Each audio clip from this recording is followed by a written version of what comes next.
Russian President Vladimir Putin on July 24, 2015 in Kazan, Russia.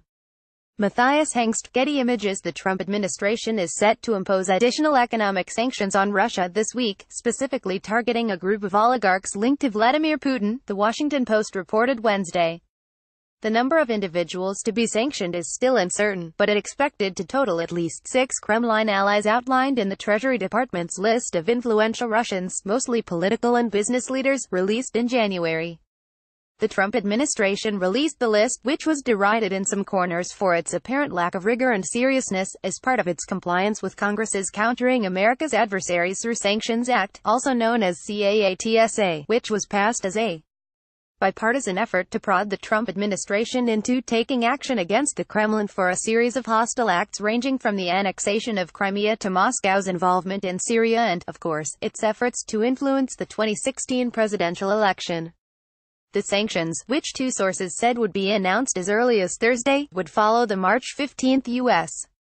decision to sanction 19 people and 5 entities, including Russian intelligence services, for cyber attacks stretching back at least 2 years. Reuters reports. While the steps were the most significant taken against Moscow since Trump took office in January 2017, his decision at the time not to target oligarchs and government officials close to Putin drew criticism from U.S. lawmakers in both parties. It's unclear what exact form the sanctions will take, but the move comes amidst the heightened tensions of a diplomatic tit-for-tat in response to the poisoning of a former Russian spy and his daughter in the UK last month, which the British government has said is the work of the Russian government. Moscow denies it is to blame, but the U.S. expelled dozens of Russian diplomats and closed the Russian consulate in Seattle in a show of diplomatic solidarity with the UK, along with other European nations.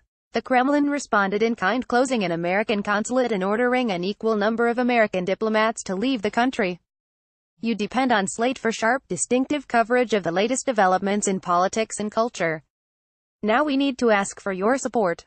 Our work is more urgent than ever and is reaching more readers, but advertising revenues don't cover our costs, and we don't have print subscribers to help keep us afloat.